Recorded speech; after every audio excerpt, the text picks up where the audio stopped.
When the moon is full in North Alabama, when clouds pursue their own agenda, gobbling up sky as if they owned it, dark nights get darker, and strange things are known to happen. Balls of light appear and disappear. Floating orbs flit among the trees, and serene pastures become killing fields. Farmer David McClendon knows, to him, the lights in the sky aren't a casual diversion. McClendon's means are modest, his profit margin slim, so when one of his calves is silently butchered in the night, just yards away from his bedroom, he's more than curious about the culprit. I called the DeKalb County Sheriff's Department. They come out here, they looked at the calf approximately 3 to 5 minutes and told me that it was a predator kill, even though there wasn't no footprints or no sign of blood on the ground. I questioned him about it again. He told me to bury the calf and forget about it. A predator capable of leaving no tracks or signs, a predator which cuts the victimized animal with surgical precision, excising internal organs, even bones, without spilling any blood, a predator which can bring down a healthy calf or even an 800-pound bull, but leave no indications of a struggle.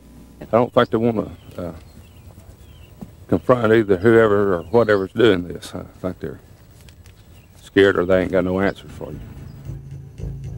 Who or what sliced up David McClendon's calf, as well as dozens of animals owned by his neighbors?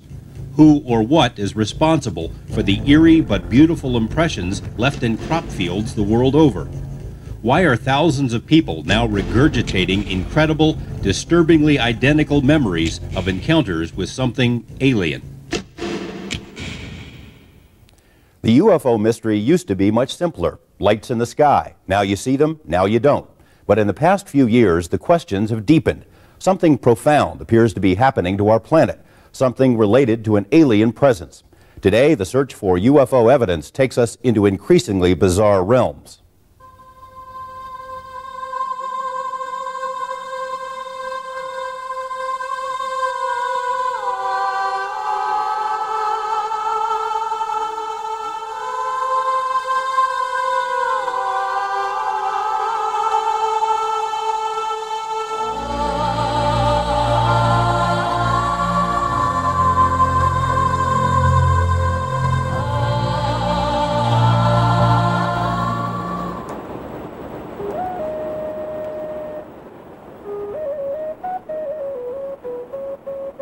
Sand Mountain, Alabama is an ancient and mysterious place. This was sacred ground to the Cherokee Nation.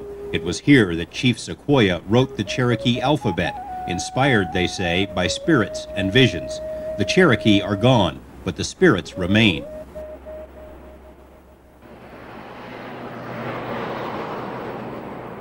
Tiny Fife, Alabama, population 1,600, as down home as a town can get. A dry county community of farmers with one stoplight, one department store, but more UFO sightings than any 10 big cities. In 1989, Fife was the hub of an international UFO furor with more per capita saucer sightings than any other place in the world. Among those who witnessed UFOs was Police Chief Junior Garmany and most of his officers, along with nearly everyone else in town. I would say at least 75%. And it could go as high as 90% of the people in this area have seen something that they can't explain. Newspaperman Baker may have ink in his veins, but it's not the type of ink used to publish nonsense or ghost stories. That's not the sort of journalism the people of Fife expect. Baker prints what people here know to be true. Something strange has been flying over Fife for a long, long time. Baker's wife captured photos of one of the odd lights dancing above the horizon. Over the years, Alabama cameras have produced many other photos and videos. As far back as memory seems to go around here, our grandfathers, my wife's grandfather, had a sighting of what he described as a cigar shape back when he was a young man. Yeah, all kinds of different shapes, from cigar shapes to classic flying saucer shape to lights in the sky.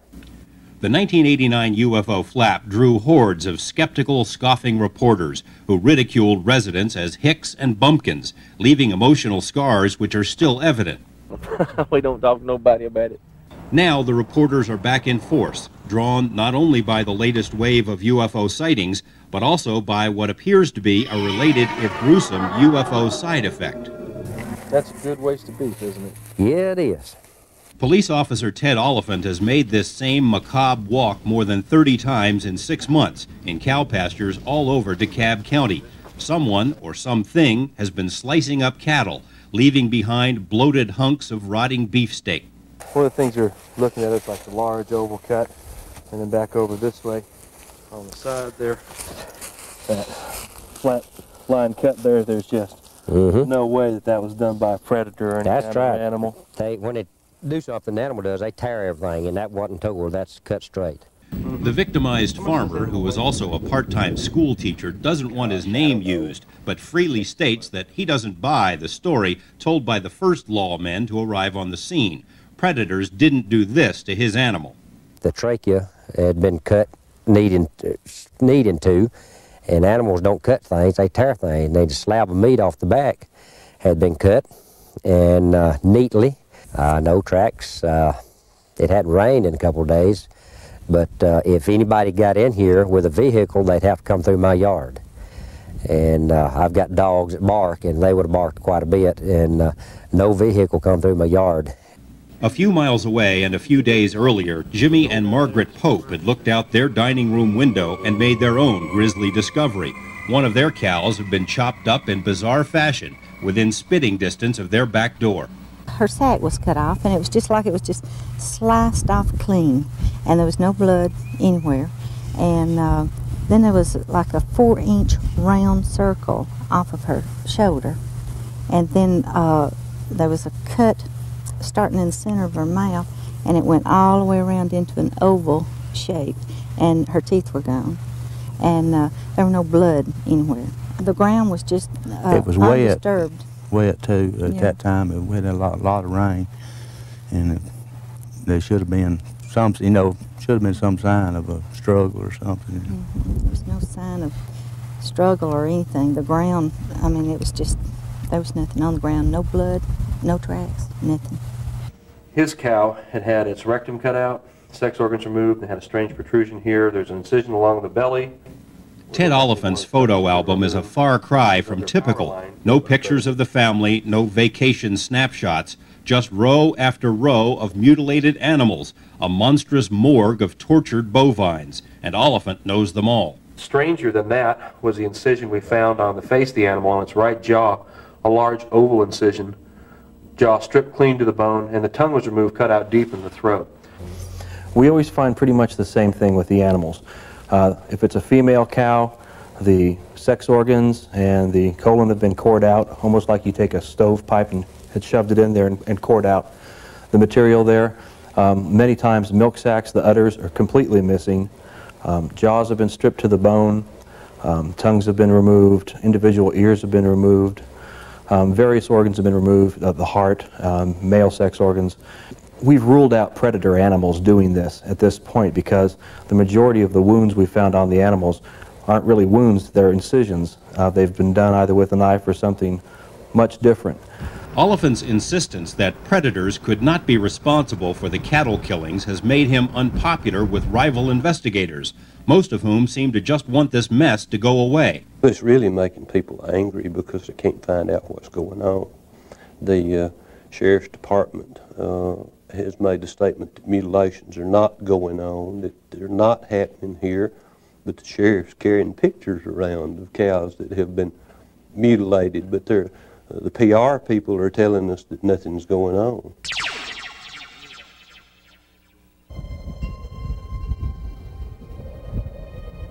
When the sun dips below the giant saguaros of southern Arizona's harsh desert, silent death awakens and goes in search of prey. No one can say how many animals have been slaughtered because most ranchers, especially those Native American ranchers who live on the reservations, are reluctant to talk about it. Yeah, there's been a number of rabbits, deer, one horse that I know of, mostly cattle. There's been a case or two, George, where there have been some domestic pets have been found mutilated in the same way. And some of the answers they've come up with here is, oh, it's obviously predators. Well, the predators won't even touch the animal after it's been mutilated. Bob Dean, a former military intelligence staffer who spent 14 years with the Pima County Sheriff's Office, has been waging a lonely campaign against what he views as sheer stupidity. Unlike their Alabama counterparts, Arizona investigators have all but ruled out predators as being responsible for the animal mutilations, including the deaths of 50 cattle in one 6-month period. Here, the designated mutilator is none other than Satan himself, or rather his disciples, scalpel-wielding Beelzebubs in search of animal parts for use in unspeakable ceremonies. At least that's the story the newspapers have picked up on. Dean has accompanied investigators to several mutilation sites and says the officers have confided that devil worshippers could not be responsible for this strange harvest. He says, you can forget that. He says, we've been involved with this thing for a long time. He says, we know the Satanists. We actually know who they are. We know their MO. We followed them. I could go and point 3 or 4 of them out to you right now. And he says, they're not involved in this. He says, when they go on a scene or they do something, it's as clear as it can be. He says, I'm asking you to consider here that this is an 800-pound animal. There's no sign of a struggle. There's no tracks. There's no markings of any kind. There's no blood in the animal. There's no blood on the ground. How can someone get this 800-pound animal just to lay down? We contacted Arizona agriculture officials who told us that they had consulted cult experts and had found no evidence that devil worshippers might be responsible for the mutilations. In fact, toxicology and other tests conducted on the carcasses failed to even determine a cause of death in any of the animals. What they did confirm is that Arizona ranchers are angry enough to take the law into their own hands if necessary. The animal mutilation mystery started back in 1967, and that first animal was a horse that was found stripped of flesh from the neck up in southern Colorado. And even then, the newspaper headlines in the United States and worldwide were, did a UFO zap this horse? Journalist Linda Howe has been studying the mutilation mystery for more than a decade. In case after case, state after state, witnesses, including lawmen, report a correlation between animal mutilations and UFO activity. As I researched more and more in the story, I heard from ranchers, from law enforcement, from sheriffs, from even fellow journalists, one amazing UFO story after another. And most people said, I'll tell you off the record, but they did not want to commit themselves to being on television talking about seeing a football field, orange glowing light over a pasture where one of these animals was found mutilated. In Arizona, as in Alabama, the mutilations have been accompanied by increased UFO activity. Ladies and gentlemen, thanks for showing up. This is UFO AZ Talks. Ted Lohman hosts a weekly UFO TV talk show in Tucson and has become an unofficial clearinghouse for UFO sighting reports. He too notices a correlation between lights in the sky and death on the ground. I think there's a lot of it. There's always been a lot of it. Tucson has always known about it. In Fife, Ted Oliphant struggles to convince his colleagues that predators can't do what's being done. In Tucson, Bob Dean finds himself in the strange position of defending the reputation of satanic cults. Both have suspicions, but neither have solid answers. We'll return to their stories later in the program.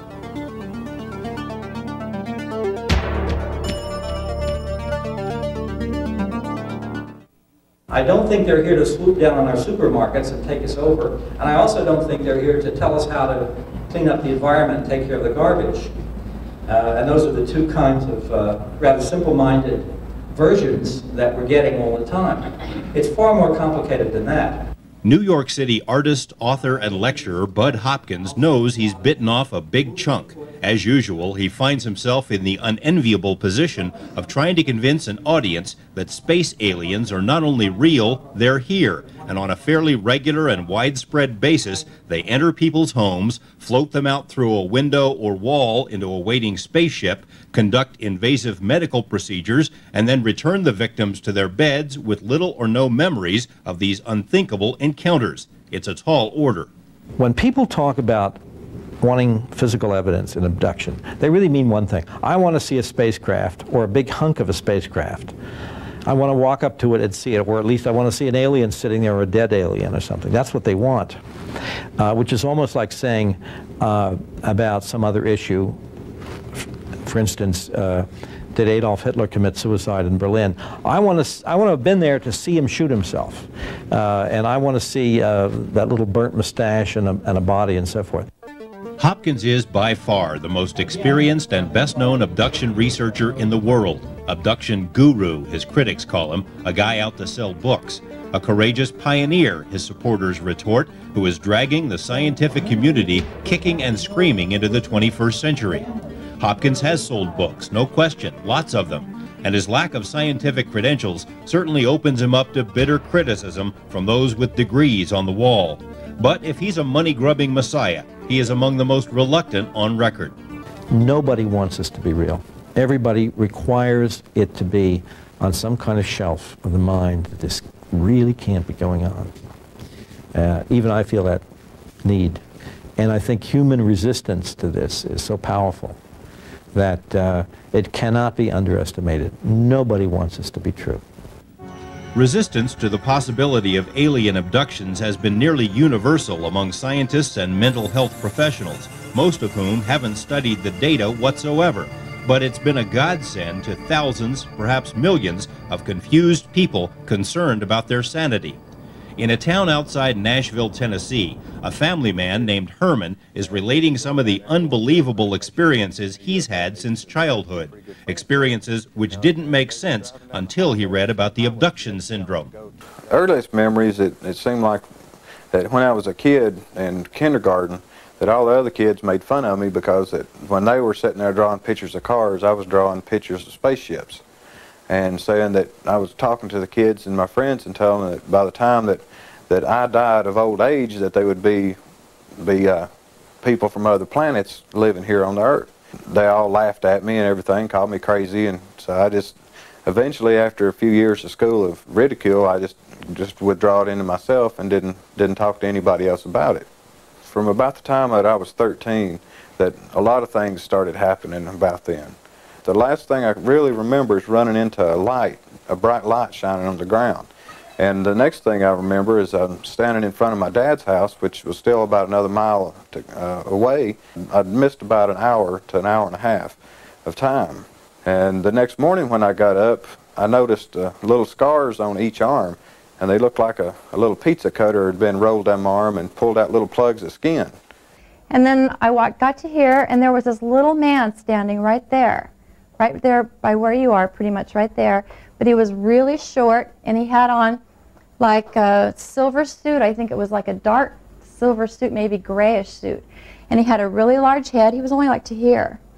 Nancy Anderson of Las Vegas has conscious memories of several encounters with alien beings. She also has other telltale signs of abduction experiences, including periods of missing time, unexplained marks and scars, and memories of physical contact with terrifying entities. When I woke up and that gray was across my knees, I was so scared. I've never been that scared in my entire life. And I tried to move or scream, and I couldn't. I just couldn't. I really tried to fight him, and I couldn't do anything. Nothing would come out. I was just like paralyzed. He wasn't very heavy on me. He was probably weighed about 45 or 50 pounds. He wasn't very heavy. Elka Emmons can't remember what happened to her. All she knows is that she watched a UFO land behind her home in Michigan. The rest is a blank. It just gradually settled down in the field. And at that point, I panicked. And I shut off all the lights, and I went upstairs, and I hid in the corner of the bedroom. And as I told you, I sat there for what seemed to be no more than a minute or two. And then I woke up in the morning. I obviously lost the time because I don't know how I got in bed in the morning. And I lost the whole night. Missing time is the phrase coined by Bud Hopkins to describe the memory lapses reported by 3/4 of alleged abductees. It is but one of the common denominators reported by so many people all over the world, people who don't know each other and who have nothing to gain by relating their stories. The scope of it is enormous. I have had police officers who are abductees have come to me. I've had housewives. I've had 2 people who are well known in the entertainment field who are abductees. I've had, as I mentioned, psychiatrists who are abductees, psychologists, doctors, nurses, lawyers, a full colonel in an important position. The Army recently came to me about his experiences. This is a completely cross-cultural phenomenon. It gets into every socioeconomic area. The only things all of these people have in common are their recollections of these unbelievable encounters and their desire to understand. For the most part, they haven't received much help from science or the mental health profession.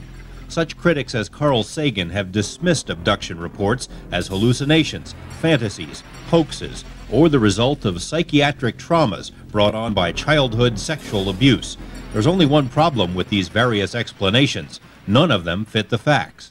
The cliche image is, well, a psychiatrist could explain this away. But the psychiatrists themselves are saying, in fact, we can't explain them away. In fact, this is extraordinarily interesting and important.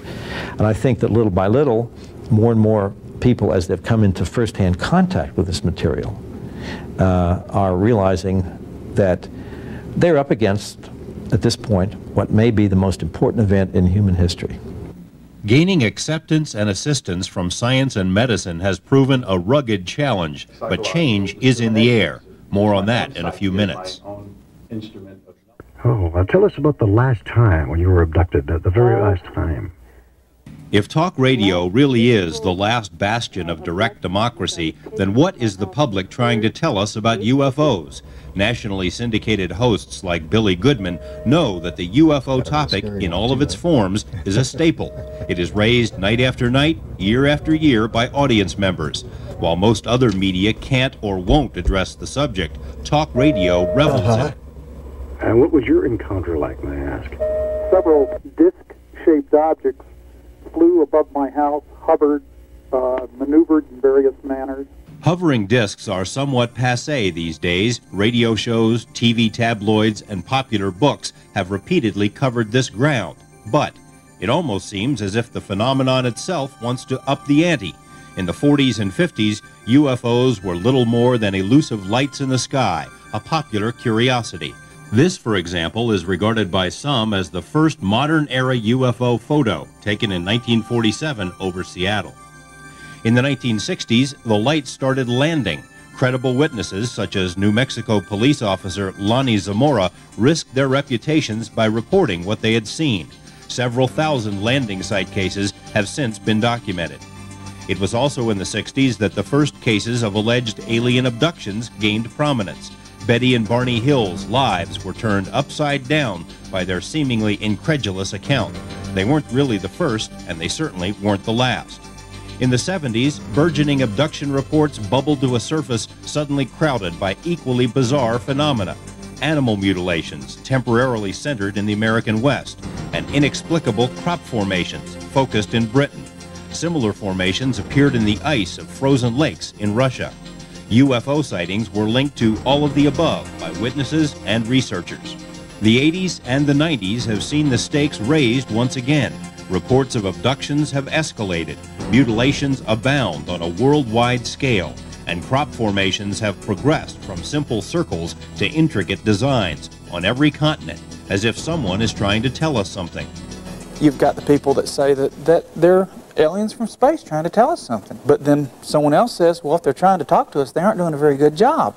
Scientist Dudley was drawn into crop formation research when someone asked him to take a look at some soil samples from an English field. Yes, what we found were short half-lived elements that could only be produced by high-energy physics. These elements were not the typical elements you find in hospital wastes or even from nuclear reactors. They're the kind of elements you would find if you were to bombard soil with some high-energy protons or deuterons. Dudley, along with scores of other scientists and researchers, ended up in England during crop circle season, although the term circle doesn't do justice to the shapes exhibited by unseen artists. Just when observers would boastfully announce that they had figured out the physics of the formations, the rules would change, almost as if someone was listening. There is every indication that there is very high intelligence behind this. There's lots of other things. For example, all the different dimensions of crop circles end up falling into the diatonic scale of music.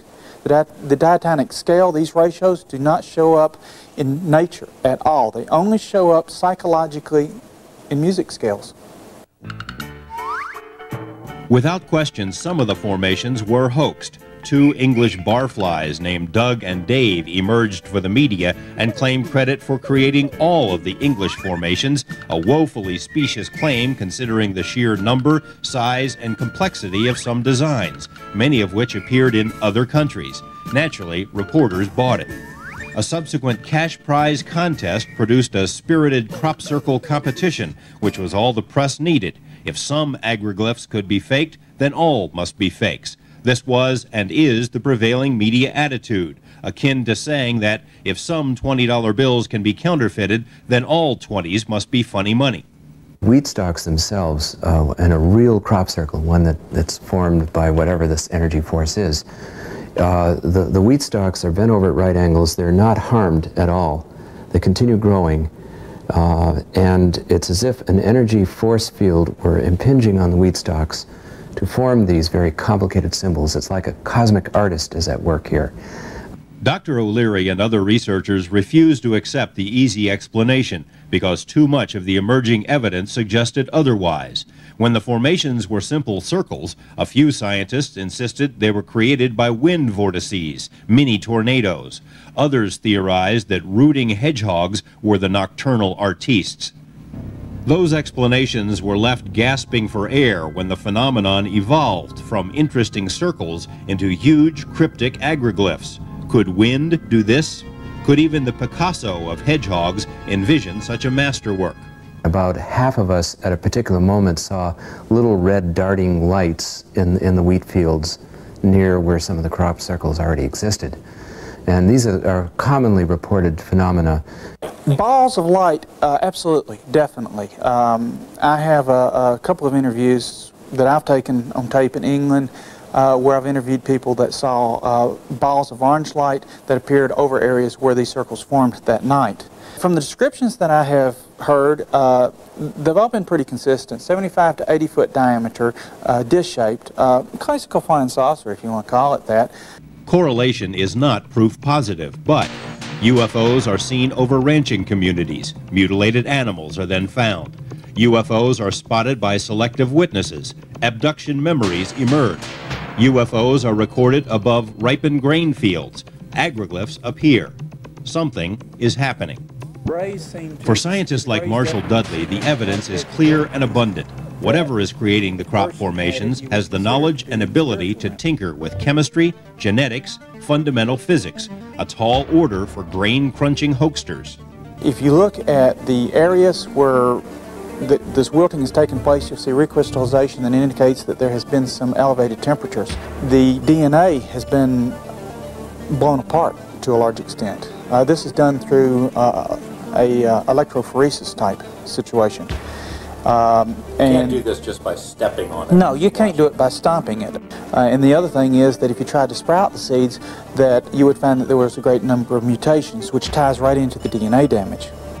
Crop formations are only one manifestation of the higher stakes. Sightings, landings, abductions, mutilations, messages.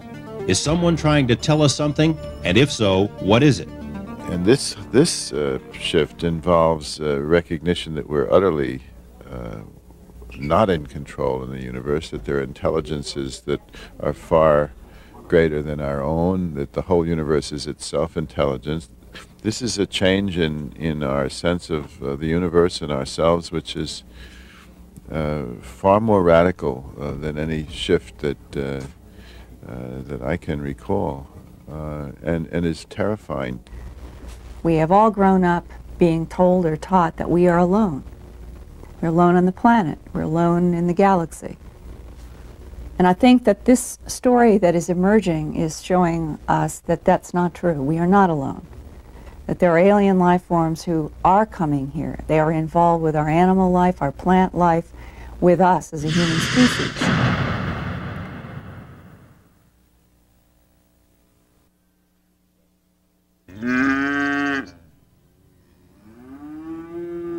If the cattle of North Alabama seem a bit standoffish these days, consider what's been happening to some of their kindred cud chewers. Between October 1992 and June 1993, close to 40 cattle in 2 counties were somehow immobilized, selectively sliced up, and left to rot. Since many farmers decide to bury the evidence without filing reports, the true number of cases could be twice as high. And because the mutilations coincided with UFO sightings, clever headline writers dubbed the killings close encounters of the herd kind. Are you a suspect? I better be, because if I'm not a suspect, they're not doing their job. The irony isn't lost on police officer Ted Oliphant. He became the point man in the cattle mutilation probe almost by default, then found himself among the suspects.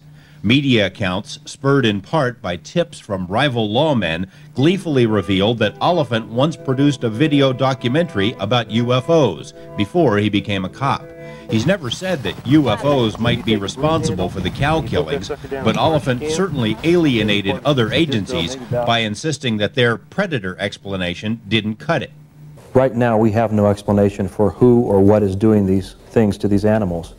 We've got no suspects. We've got no evidence other than the carcasses that are left behind. We've got no eyewitnesses, and we have absolutely no motive for why people would be doing this.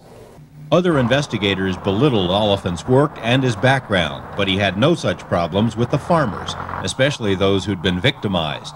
David McClendon felt insulted when sheriff's deputies told him his calf had been killed by a predator. So instead of burying the carcass as he was told, he piled it into his pickup and took it to Oliphant, who quickly pointed out the unnatural incision pattern.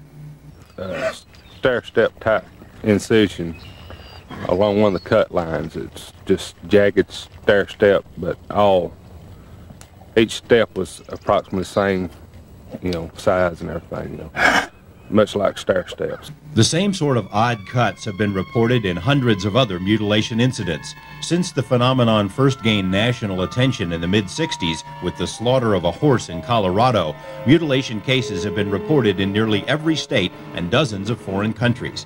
Cattle are the primary victims, but many other animals have also been targeted.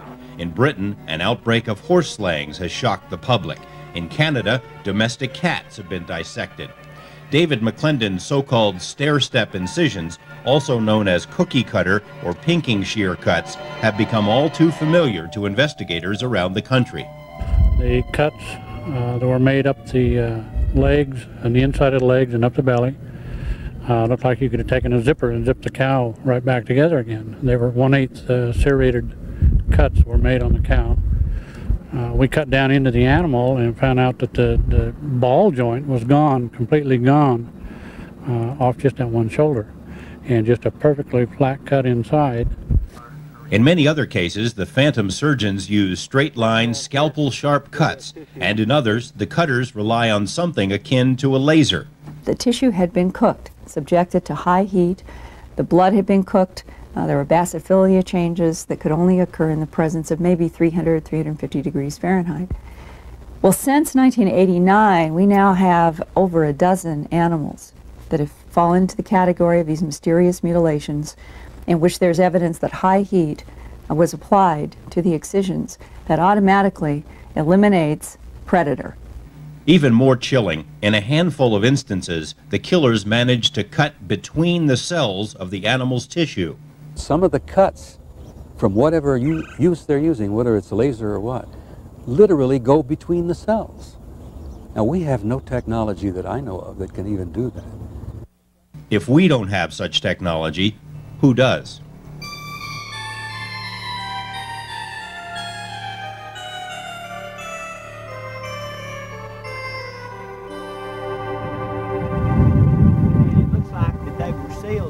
Of cut, which would lead you to believe that it possibly could have been a laser.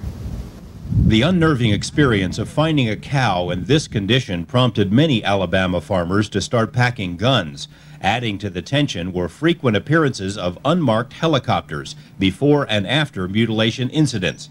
David McClendon saw one of the mystery choppers hovering over his property after the death of his calf. We'd been home probably an hour, before it ever happened, so we knew right when it got here. You grabbed the handgun. I mean, what would you have done? I'd have shot. I don't believe anybody's got any business, you know, in a helicopter hovering over my pasture. You know. Most people hear helicopters, and it's close to high tension wires. And high tension wires are just right over there, about 75 yards from here. I'd hate for somebody to be flying around the helicopter and have to land in the yard right now, because I wouldn't want them to take off without the police being out here. The connection between unknown helicopters and mutilation episodes all across the country has been studied for several years by independent investigators like Texan Tom Adams and even by the U.S. Senate. No one knows where the choppers are from or who is flying them. Ted Oliphant suspects that whoever they are, they're monitoring the mutilations just like he is. Who they are, I really don't know. But in many of the cases, they've been on the ground before and after mutilations have been discovered by people. In some cases, it almost seems like we've been in a race with the helicopters to see who can get to the animal's carcass first. In the spring of 1993, rival investigators tried to put a lid on the situation by urging victimized ranchers to keep quiet. Oliphant responded by calling a news conference, the first in the history of Fife. Facing a phalanx of journalists, he introduced, one by one, victimized farmers who weren't buying the predator story. It's a pretty bad slap in a taxpayer's face when you report anything like this to a law enforcement official. And they come out and walk around the animal and say, well, predators done this, which I know better than that. Oliphant also released 2 independent lab reports. One showed evidence that a high heat instrument was used to cut up one cow. Another analyzed an odd white chemical found on a carcass, an unnatural compound which could serve as a cauterizing agent. State and county investigators listened to the news conference but declined to defend their predator hypothesis. You know, actually, I can't make a comment.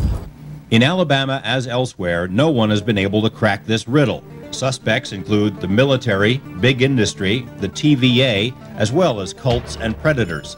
The evidence suggests that whoever is behind it in Alabama and around the world is very cagey. We're talking about tens, literally tens of thousands of cases, nationally and worldwide. No one's ever been arrested. Nobody's ever been prosecuted.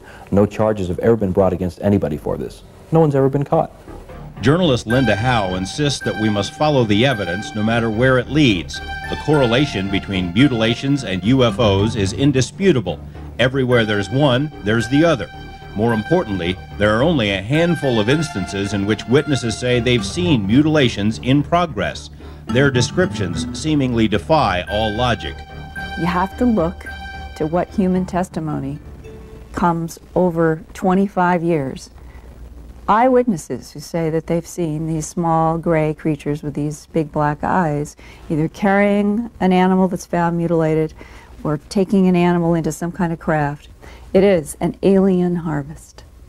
I think you've got to come to a conclusion that we're dealing with an extremely high technology that may be so far beyond anything we can do here that the only answer I can come up with is there's some alien involvement. And some of the eyewitnesses have supported that view, that they have seen mysterious ships, they have seen mysterious non-human entities.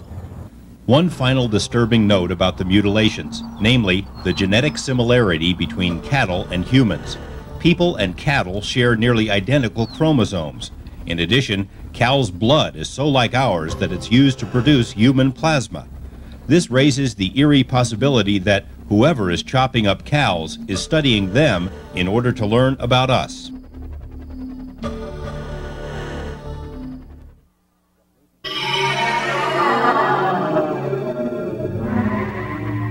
One is a being called Zosh, and he's just like from everywhere. But the Hupaz is one from Zeta Reticuli. I like working with him. Robert Shapiro is a practitioner of the New Age discipline known as channeling, in which alien or spirit entities speak to the rest of us through mediums.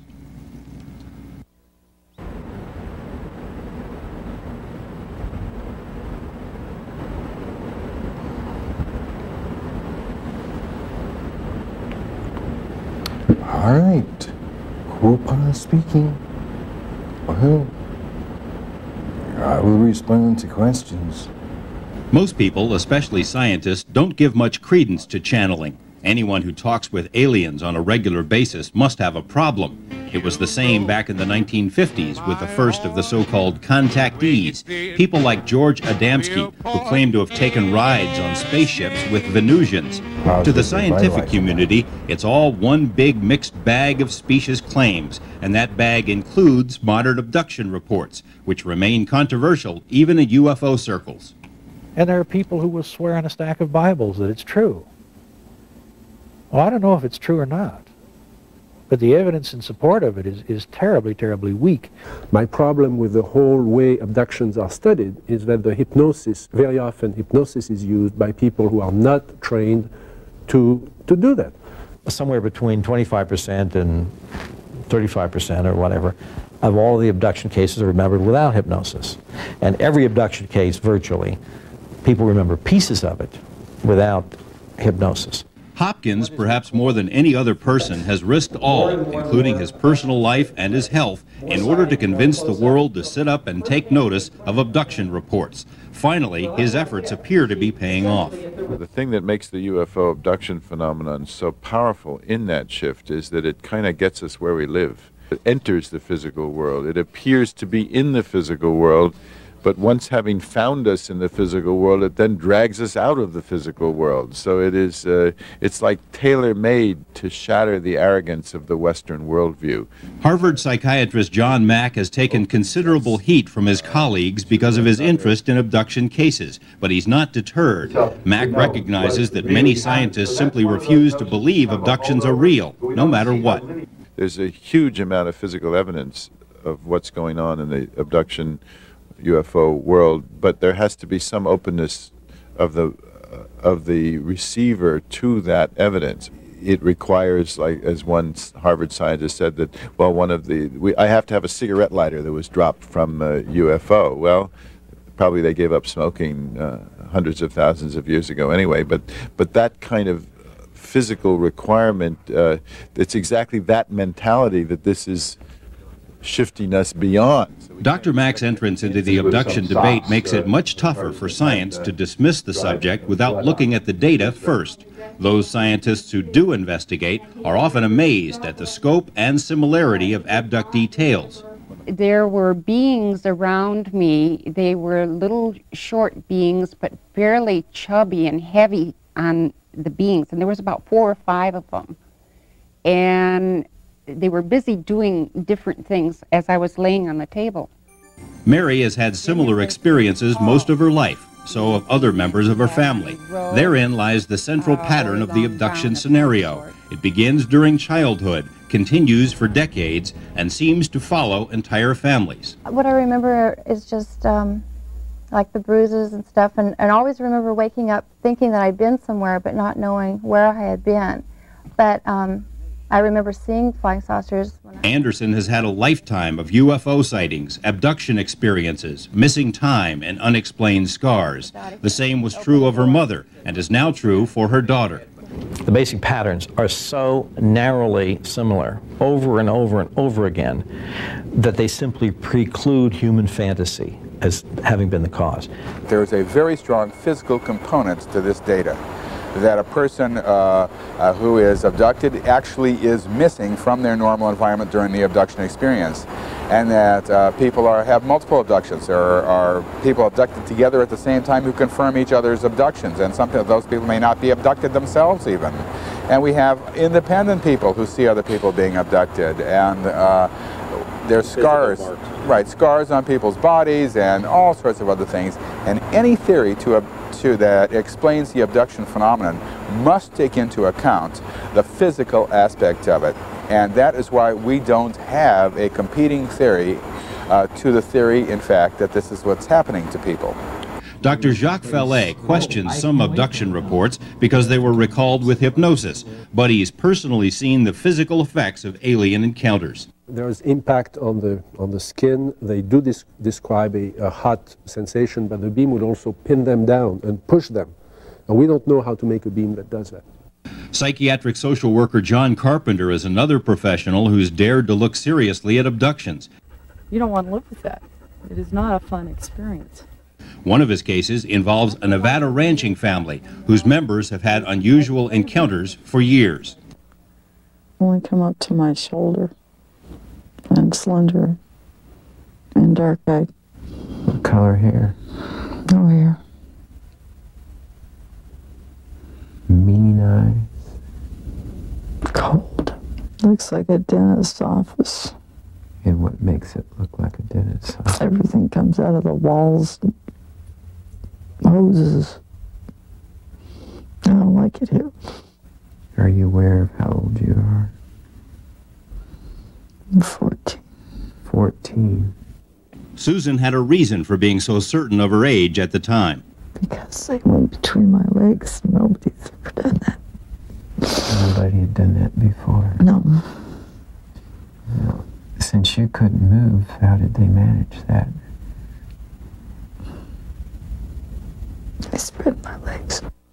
There is no doubt in my mind there is a definite phenomenon occurring. Some kind of intervention, intrusion of some kind of different type of being, whether it's dimensional or extraterrestrial, whatever it is. There's nothing that binds these people together except the common amazing reports that they come up with. Carpenter, Mack, Jacobs, and Hopkins have been taking their case to their colleagues, holding seminars around the country for mental health professionals, hoping to foster better understanding of abductee reports. The response has been modest but encouraging. Unfortunately, there are no answers to any of the big questions. Why is this happening? What do they want? Where will it all lead? It certainly is a good question that why do they need us if they're so advanced? But then why do we need wildlife to do our research? Why do we have 2,000 lab rats? Why don't we just create our own animals? There has to be something to do with our spirit, our soul, our brains, something beyond maybe what they can manufacture in the lab. It seems like they're interested also in a relationship with us and some kind of joining with us. We know infinitely more about this, infinitely more about it than we did 10 years ago. But we still have major gaps in our understanding because we cannot put ourselves in the minds of an alien intelligence with alien needs, non-human needs, and understand why they're doing and why they're choosing and why they're following people the way they seem to be doing.